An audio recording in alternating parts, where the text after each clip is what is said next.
I'm so excited to be here with my friend Jay Croft. Jay is a return guest, not super common on the podcast. There's been a small amount of people that have been on the show more than once.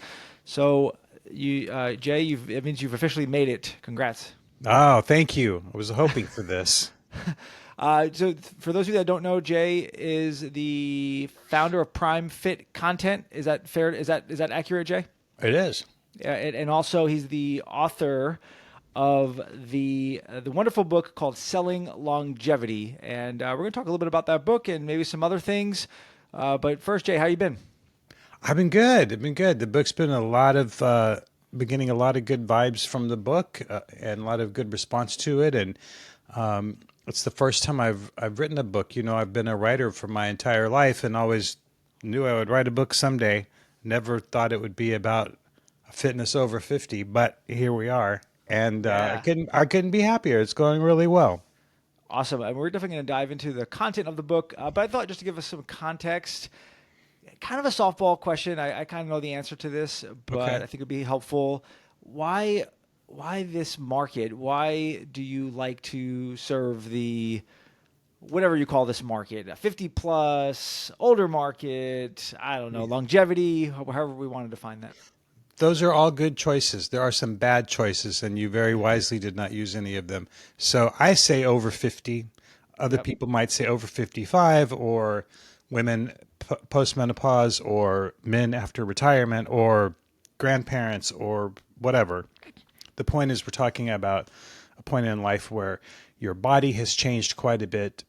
Women with menopause, men with changing hormones and metabolism and all these things that happen to our bodies right in midlife. And also our work situation probably has changed or is changing or is about to change. And at home, the kids are gone maybe, and maybe we're having grandkids and we're hoping to travel and stay healthy and avoid chronic conditions, etc. So to me, it's a really critical time of life because so many things change. And then why I'm focused on this demographic is because most people in the fitness industry don't focus on it. As you know, the fitness industry is traditionally obsessed with 25-year-olds, mostly traditionally 25-year-old men who want to spend as little money as possible to walk into a big room with a bunch of weights and have not pay for any customer service and just come in and do their thing and leave. More and more young women now too, of course, but not that there's anything wrong with that. If that's who you want to serve, then knock yourself out. But everybody's doing it already. Every gym Yep. in America, is fighting this fight to get those folks. So, in my eyes, the greater economic opportunity, not just in my eyes, period, the greater economic opportunity is with this huge underserved population of people who are over 50. There's more than 100 million people in this country over 50 and more aging into the demographic all the time. People are living longer than they ever have before, and they're demanding a better lifestyle than they ever have before. So you've got a huge audience of people traditionally ignored by gym owners. And not only that, but they have the time and the money to become premium clients for many, many years. That's one thing as far as the business goes. But I'm a writer by trade.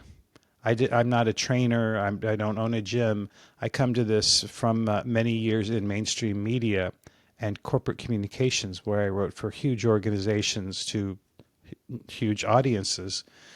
And the thing that compels me is a good story. And I talk to people every day who have amazing stories to tell, very inspiring, powerful stories of either changing their lives by coming to a gym and getting in shape or helping people change their lives at a gym, helping them to get into shape.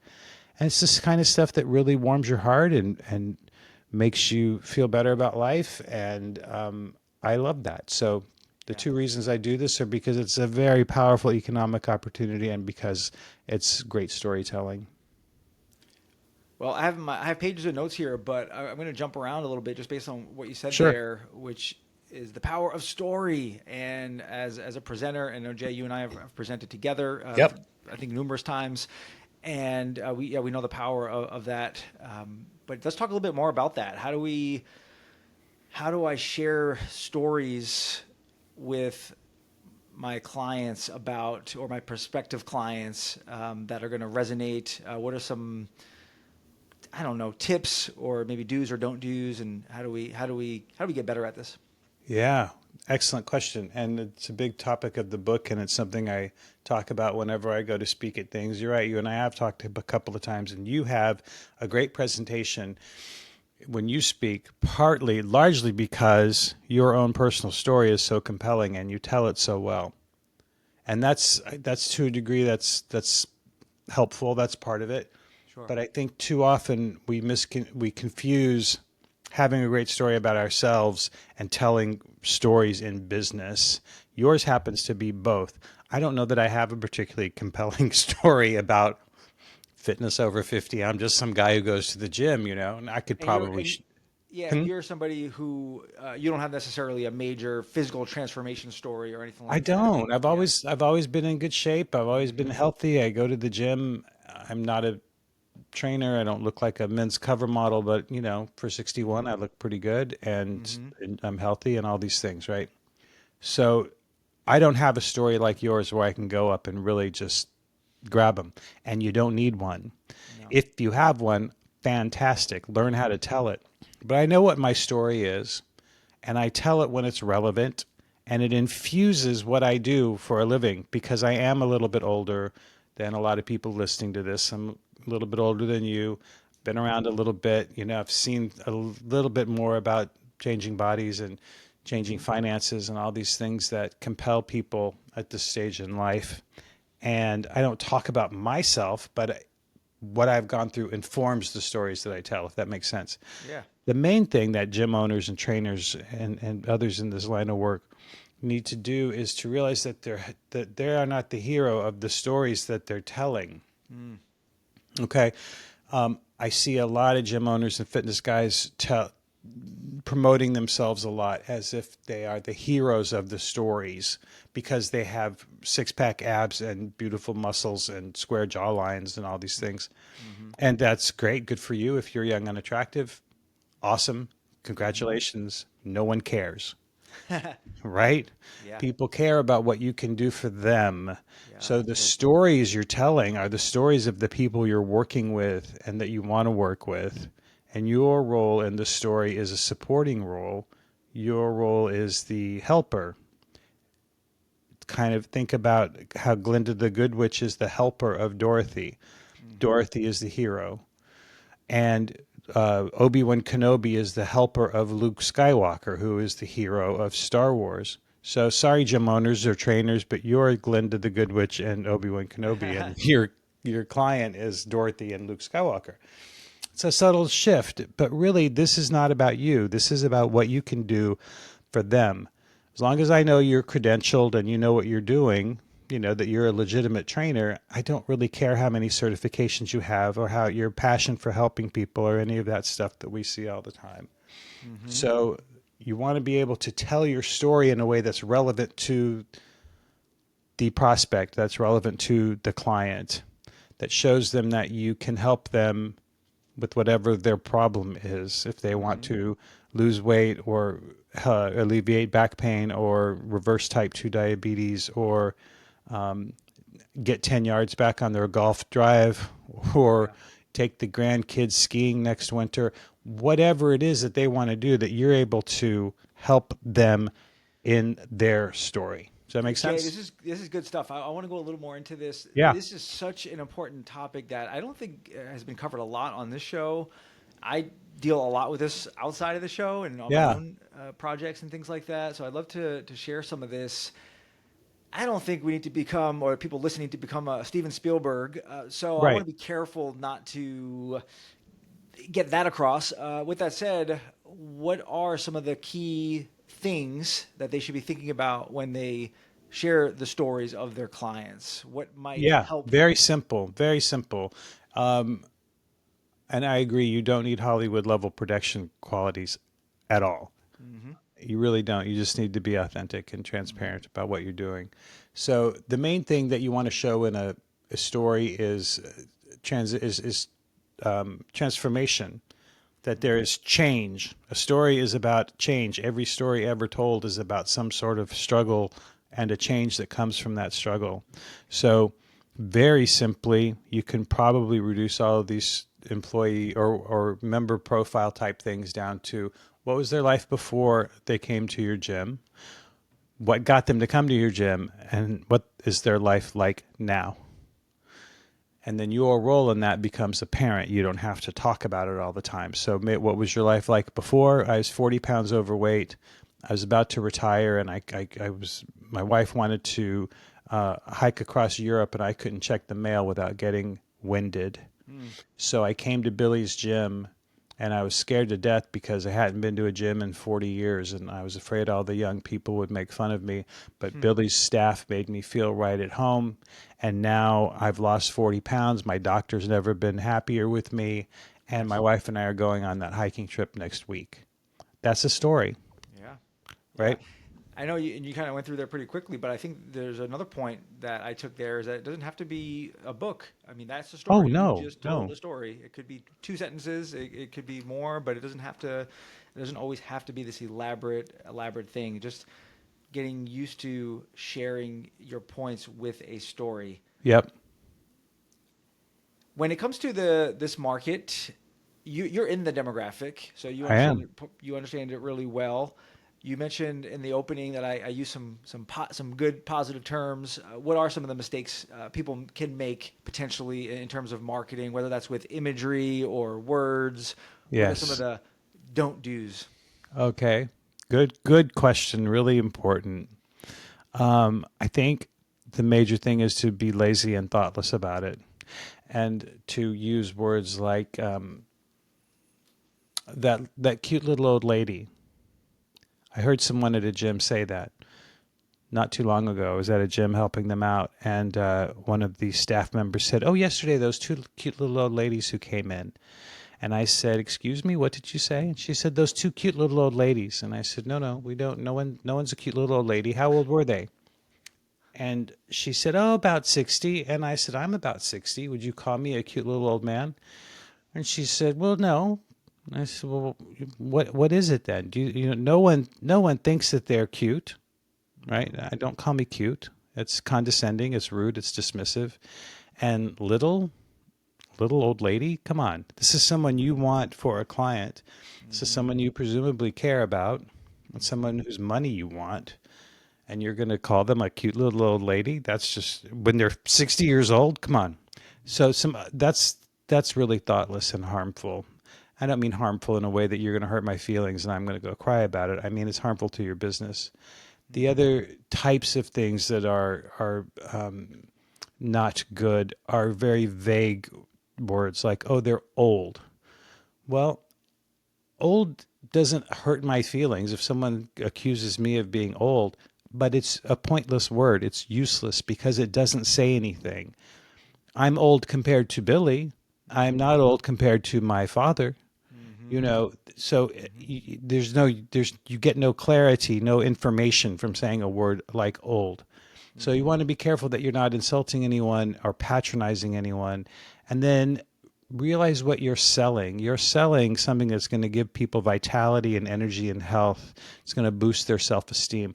I don't think terms like golden girls or Mm-hmm. silver, like silver sneakers, not to call them out, they're great, good for them, whatever.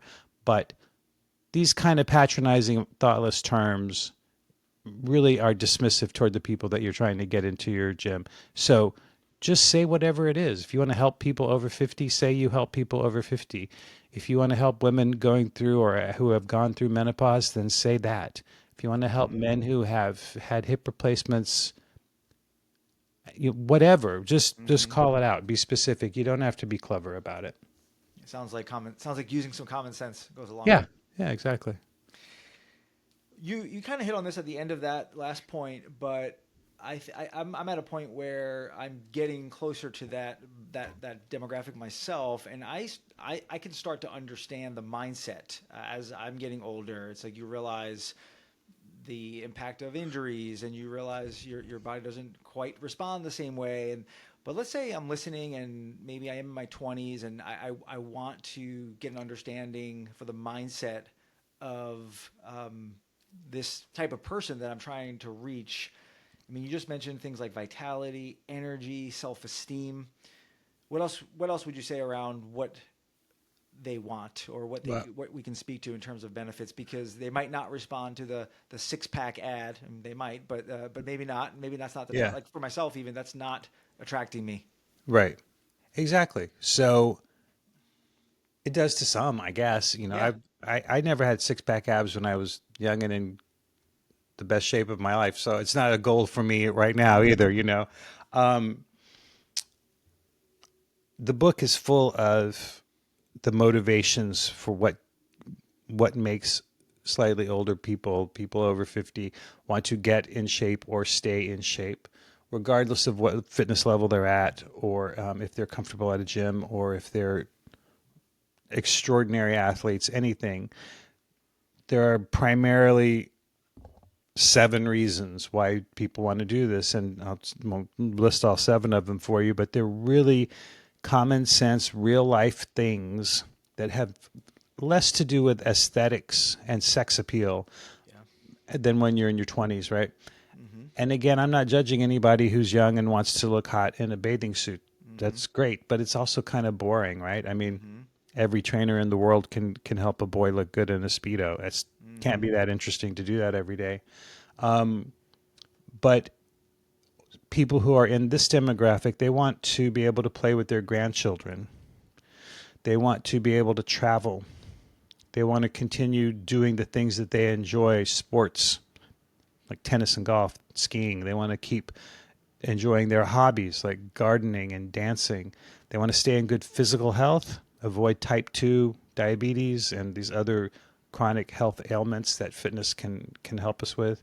They want to stay in good mental health because we're learning more all the time about how Yeah.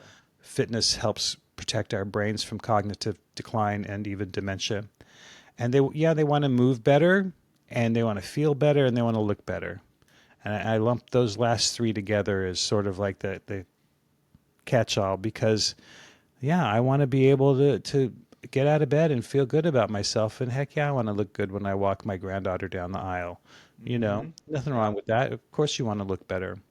So those are the sort of the main motivators, I think, for people who want to do this. And then just as important, I think, are the main fears. They might be afraid that they're not going to know what they're doing, or that people will make fun of them, or that they'll be ignored, when they go to Yeah. the gym, which happens a lot. I get that That sometimes. is yeah, that is so, is it underrated, that whole deal Yeah, of people, when we're in gyms all the time, we discount the fact that other people aren't, and they can get very uncomfortable.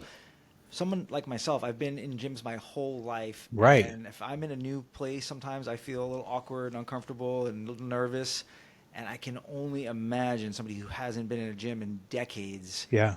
That's a really really good point. When it comes to marketing and messaging, we talked about language, we talked about storytelling for connection. Maybe this is important, maybe not. I'm just curious. How about offers? Like, we want to make the right offer. We want to. I don't know. It depends on the facility. We may serve different markets. We may focus solely on this demographic. What would hmm you What would you say about thinking through the offers to get people interested? Well, first of all, excellent point you made that we don't have to serve just this market. I sometimes a gym owner will say to me, "But what about my younger people?" I'm like, "What about them? What, they're not gonna come because they see a 70-year-old person? They're not gonna come to your gym anymore?" No, every gym in America struggles with between 9 and 3. No one's in the gym between 9 and 3. You know who can go to the gym between 9 and 3? Retired people, Retired people. right? You want to fill that up. You want to keep your trainers busy during the middle of the day. Come up with some outreach offers, if you want to call them that, to Mm-hmm. people in this demographic. I think the thing to remember about offers is people in this demographic, contrary to what some people want to think, is they have money. Now, if you want to help people who are, very limited financial means, that's great. Build a business case around that. That's fine. But do so because you've made that decision. Don't do it Yeah. because you think that old people don't have money. I'm not Hmm. talking about the traditional stereotype of the little old lady holding onto her purse and not wanting to spend anything. I'm talking about high powered people who are movers Yeah. and shakers and who have been kicking ass their whole lives, and they're not about to stop just because the clock turned a few times. Hmm. They have money and they have time, and they're used to getting what they pay for. So they're going to Yeah. pay you for results if you can give them the results. So keep that in mind. That's A lot one of thing. times, yeah, they just add a lot of times they have less other expenses, right? They Yeah. probably have less debt. They definitely have less dependents. House is They paid have, for, yeah. probably. Yeah, Hmm. all those things. They spend money. They go out to the best restaurants. They spend Hmm. $100 on a bottle of wine. They're in the best Hmm. golf clubs. Hmm. The women go to the expensive hair salons. They Hmm. spend money in a way that a 25-year-old or a 35-year-old just doesn't. Hmm. So that's one thing, is to remember that they have money, so you don't have to go cheap all the time. If you're going to go cheap, you're going to lose, because Planet Fitness will out cheap you every time. Hmm. So remember that they have the money and they will pay top dollar for top service. And then the other thing around your offers, whatever they might be, I mean, I don't know that I can address everybody out there and how to shape an offer, because that's going to depend on what your services are and what Hmm. your business is like. But the language that you use around those offers is really crucial. Don't say things like, "We've got a class for old people," or "This is for seniors, senior fitness hour from noon to 1." Hmm. No, you want to help you. And similarly, don't talk about things like crush your hottest workout, attack the day, Hmm. blister your best PRs, none of that aggressive stuff that you're selling to young people. You want to talk about regain your vitality, you know, um, regain your strength. These, reassert yourself, claim your best life, Hmm. positive terms that speak to being a little older and that are less really aggressive, right? Another softball question, Jay. The images to go with that. Yes, not a softball question. You might think it is, but it happens all the time Yep. that people think that they're going to appeal to older people, and then their photos will be of these very young people, Hmm. not only very young, but photographed in ways that are very traditionally, stereotypically sexy. I Hmm. mean, the word sexy is kind of like the word older. It doesn't really mean anything, but you know what I mean when I say stereotypically, traditionally sexy. Hmm. Young, low body fat, muscles, sleek, Yeah. lighting, the whole thing, right? Fitness and sex, being sexy, are not necessarily the same thing. Hmm. So, we have to stop thinking that uh, living a healthy lifestyle means you're going to look like a 24-year-old girl on television. It's Hmm. probably not in the cards for most people, and most people probably don't want that. So you need to have images of people in your photos and your videos who look like who you want as a client. You Hmm. know, if you want young people with big muscles, then show big young people with big muscles. If you want teenagers, for instance, there's a growing niche in helping teenagers who might have potential to get athletic scholarships. Hmm. So if that's who you're going for, then you should have photos of teenagers and their parents, right? Hmm. And if you're going for people who are over 50, over 60, over 70, then you need to have people in your photos who look like that. And Hmm. then you need to have some diversity within that,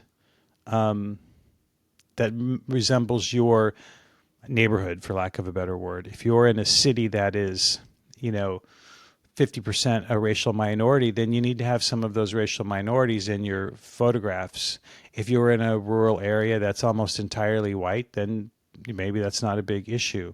If you're in a Hmm. big city that has a large gay population, you might want to have some representation of that in there as well. So I'm not saying do it to fit some sort of affirmative action quota. I'm saying you want to reflect who you want. Hmm. That's it's who you want. Yeah. Yeah. That's a perfect segue. We talked about the marketing and the messaging. If we move to that next step, which is sales and sales, people are scared of the word sales. They think it's a Yeah. dirty word. I know. and I couldn't disagree more. Sales is sexy. Sales is exciting. You know why? Because you cannot change someone's life without first making the sale. So I love that you talk about that, and I love that you put an emphasis on trust as currency, especially with the older demographic, Yes. over 50, whatever it is. Right. Talk about how that process works. How do we build trust with our desired demographic here? Yeah. Well, the way I try to do it is through the content that I provide my gyms and trainers, and that is if you use this material that I provide or something like it, I'm not turning this into a promotion for my business, but basically you need to share your content with your prospects that reflects their interests and their fears and their curiosities, content that is not selling, content that is not a 2-for-1 special, content that is not how awesome you are, content that isn't, about come on down to join our gym tomorrow. It's just about engaging, useful, helpful, even just entertaining information that you're sending to them via your email newsletters, on your social media, and on your website. If you go somewhere to speak at the community center or the Chamber of Commerce, don't just talk about your pricing and your services. Talk about things that are of interest to your audience. And then they see, oh, this Billy guy always sends me this interesting information. Billy must be a good guy because every time I get something from Billy, I like it. And it shows me that he is interested in helping people my age. You don't have to say, I want to help older people get in shape. It's clear from what you present that you want to help people. Yeah, Yeah, that's good. that's how get. There's a famous phrase. That's how they get to know you, like you, and trust you. Hmm. Right? Yeah. Yeah. I know all people want to belong. We all want to be part of something. We all have our tribes, so to speak. Sure. Talk about that in relation to the older 50 population. Is there any difference there? I'm assuming it's even more the case. We want to make sure that we're not being transactional.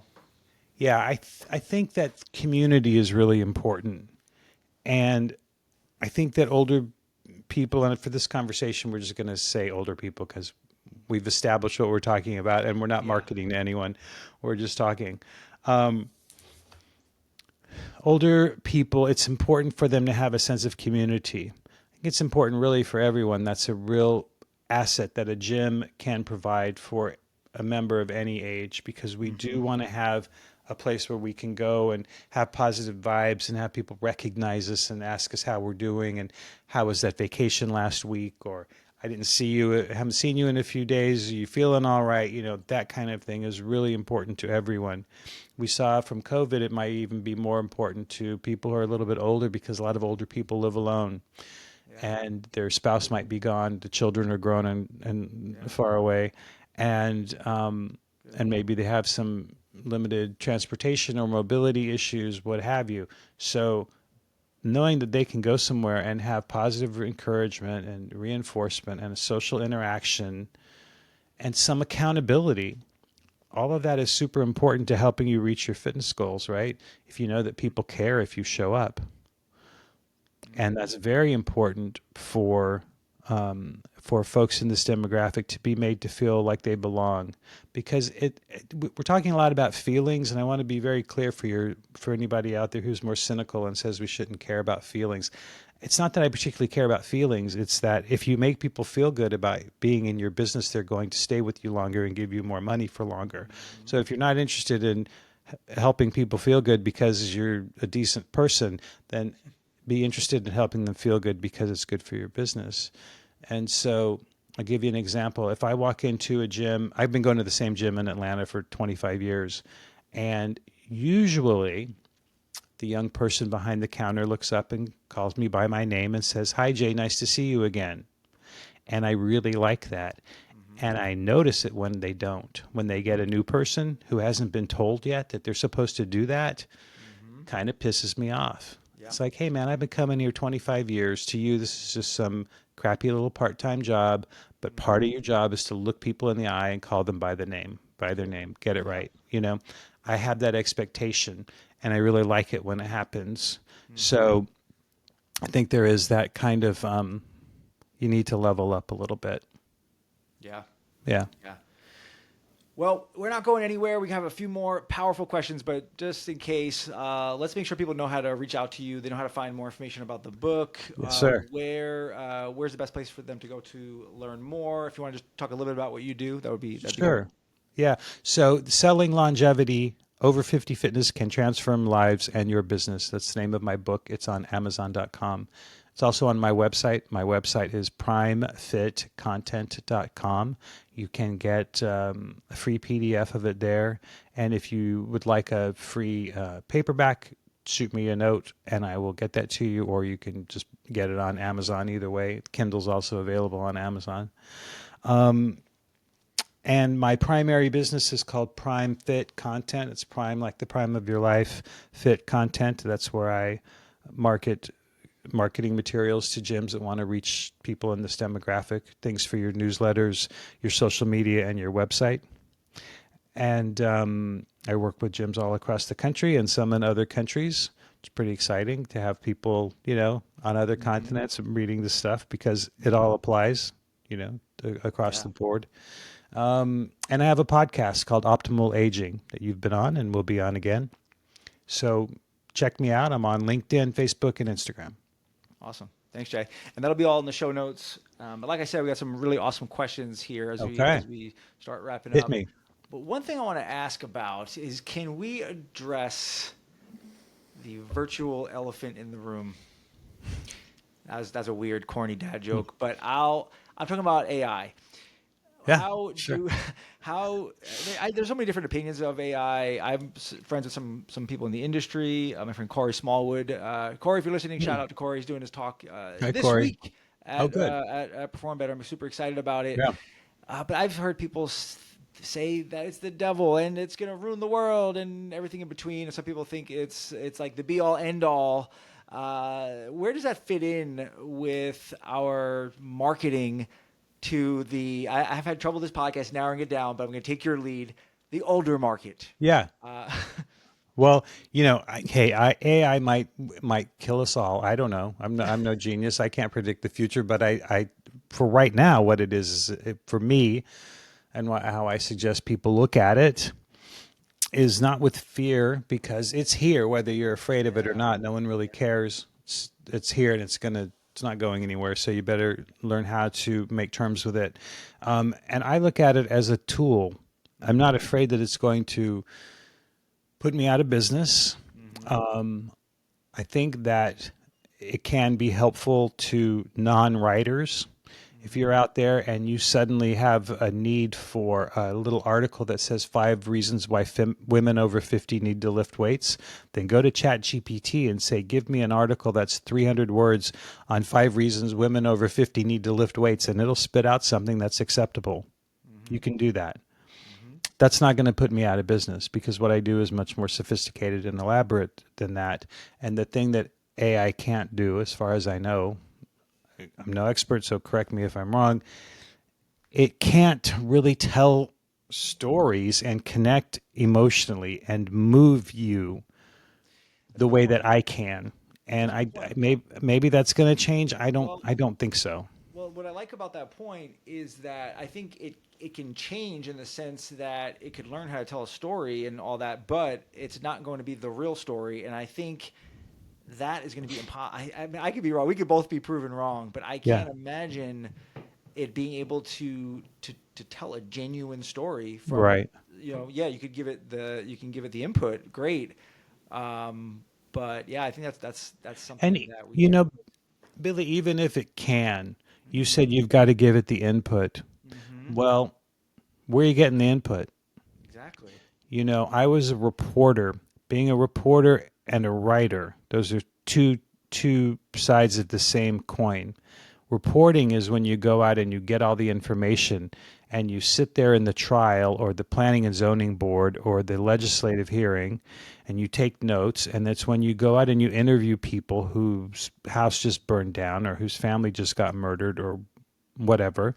And it's when you pour through the transcripts and you read all of the files and you analyze all the tax documents. That's reporting.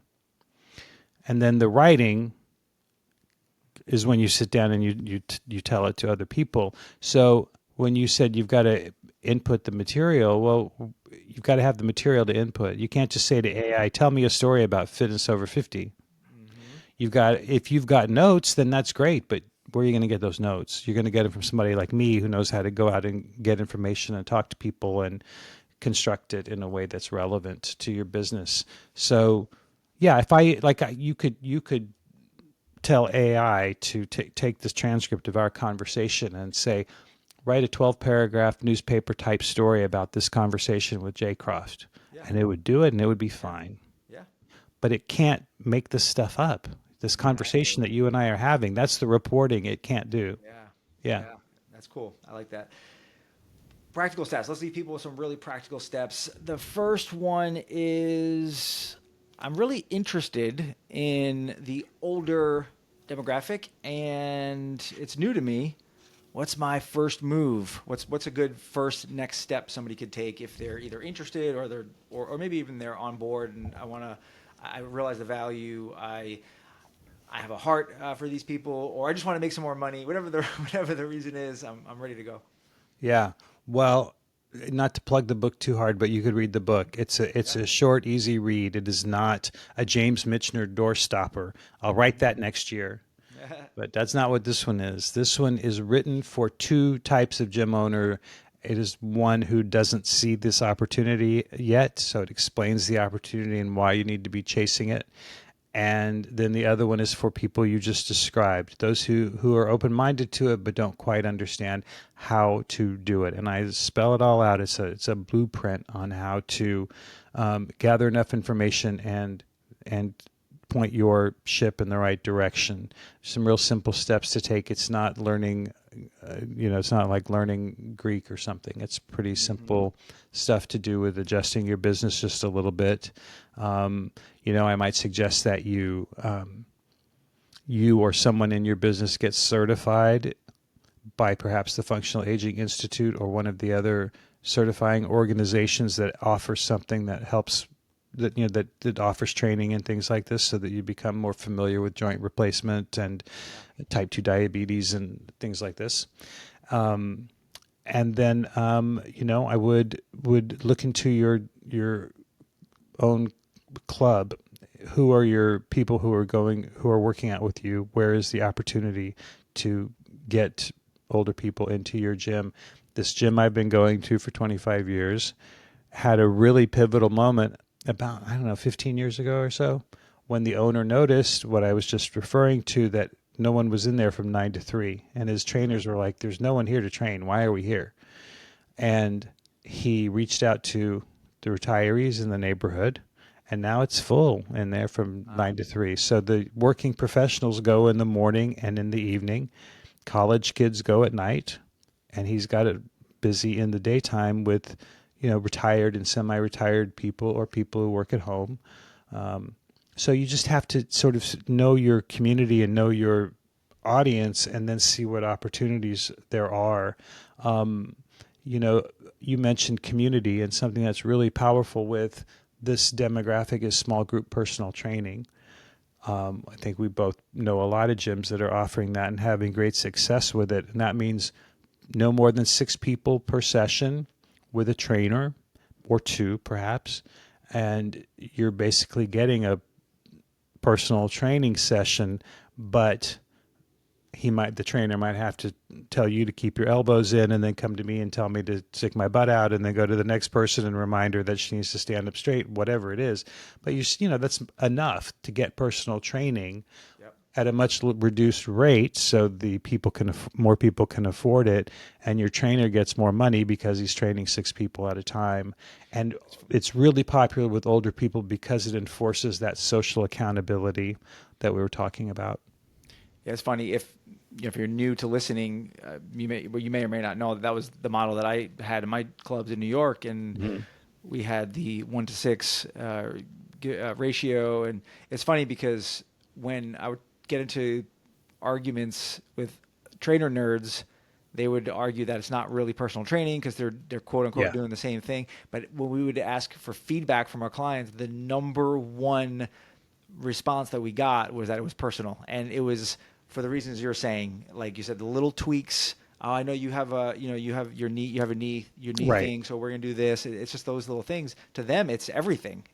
But when you're the trainer nerd, you get in your own head and you think that everybody needs their own specific program and you need to overcomplicate it. And I'm not saying that that's a terrible thing, but just saying to Jay's point, it is a great model. It's a way for people to feel like it's personal, and it Yep. is to the point that they need it. And it's you're going to make good money per session because now you're splitting up with 6 people, and for Hmm. them it's going to be affordable. They stay. It's a very sticky model. So I like Yeah, that. it is. Yep. Awesome. Well, you covered all the practical strategies. So let's try to do some little fun ones here because Sure. you were on before. So I'm not going to ask the same questions that I normally ask toward the end. But let's say because you're in the demographic, you're very familiar with it.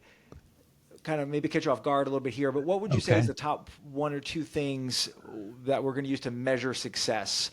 Let's say we want to know things are tracking well with the 50 plus market. What's important to them? What's important for coaches? Because they may not want to get obsessed with body fat or some of the other things.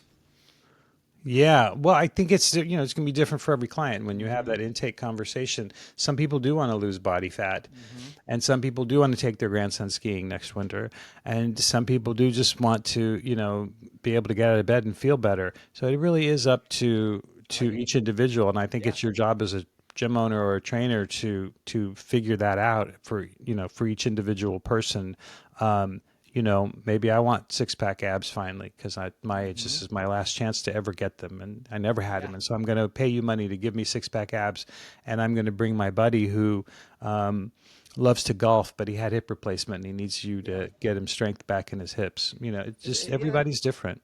I think that's more insightful than you realize because I think a lot of gyms they get so caught up in what they're supposed to do. Like we're supposed to have this particular format or assessment. Where I like the idea of letting the client lead that. Yeah. If the body fat is not important to them, why in the world would you make that a big deal? Unless you're trying to educate them and it's really a value of yours. But if not, let them dictate what's important, what gets measured or doesn't get measured. And that's actually the approach we took, which I think is rarer than we think. I think measurement is really important for people in Mm-hmm. this demographic because a lot of them, maybe younger people are more holistic about measurements, but older people still just want to lose weight. Yeah. And I will talk to a lot of people who say, I've been working out for 6 months and I've only lost 2 pounds. Mm-hmm. And I say, well, yeah, but did your trainer give you an in-body scan or any other sort of Yeah. measurements about your body fat percentage or your lean muscle mass? And they almost always say, yes, I've lost body fat and I've gained muscle mass, but I can't lose any weight. I'm like, Yeah. your Yeah. clothes fit better? Yeah, my clothes fit better. Do you feel better? Yeah, I feel better. Yeah. Who cares what the weight is, right? Some people Exactly. do, but they need to know that there are more important measures. Yep. Let's see. What did you learn through writing this book? What was the biggest? What surprised you the most? What surprised me the most about writing the book was how I think how it all fits together in a perfect line. Nice. Everything from creating your business plan to developing key messages that you're going to use with your employees and with your trainers and with your marketing, and then having all of that line up with the customer experience that you provide. It was the first time really that I've written about all of those things 1,000 Yeah. times each, Separately. but it was the first time that I'd written about them in order, Yeah. and they just snapped together like Lego pieces, which means it's right. Nothing sticks out. Nothing goes, I don't want to fit here. Yeah. Do you know what I mean? It Yeah. all lines up. So that was really kind of exciting to see. Oh yeah, hey, this all makes perfect sense. Nice. What was it about now? Like you hadn't written a book and then now you did. What was it that said this is the time, Um, or was it just time? well,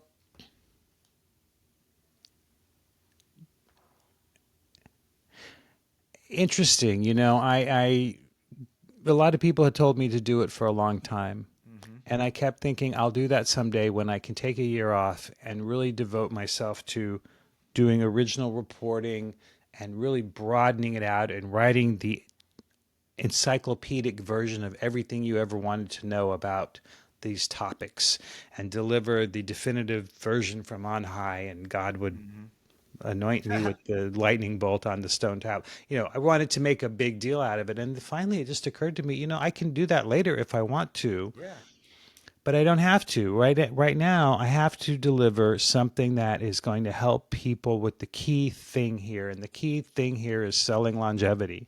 And the title came to me very clearly because that's what we're talking about. I'm not telling you how to lose weight. I'm not telling you how to get 27 more leads by lunchtime. I'm telling you how to sell longevity because everybody wants that. That's great. I mean, I definitely encourage everybody to pick up the book. I mean, you can get a free copy, digital or hard copy, by visiting the website primefitcontent.com.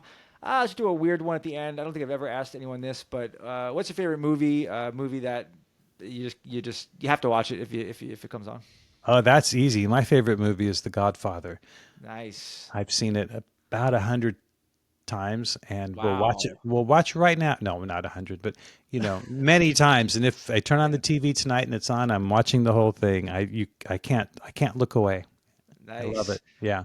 Nice. Well, Jay, thanks so much for coming on. Is there anything else I should have asked you and didn't, or anything else you want to leave our awesome people with? I don't think so. Just that you focus a lot on the financial end of it, and I want people to I want to repeat to people that this is a huge financial opportunity. Amen. If you think it's being nice and sweet and kind and gentle to poor little people who need your arms around them, okay, that's fine. I don't care. But the main thing, the main motivation should be that we're all in business, and this is a serious business opportunity. And I don't want you to miss out on it. And while I won't disagree with that, I will argue that you will do better if you come at it from the other motivation. You'll make even Sure. more money, and we all know that. Yes. So, yeah. Yes, absolutely. Yeah. Awesome stuff. Well, Jay Croft, thanks for coming on. Thank you, And Billy. until next time, you're listening to the Your Fitness Money Coach podcast.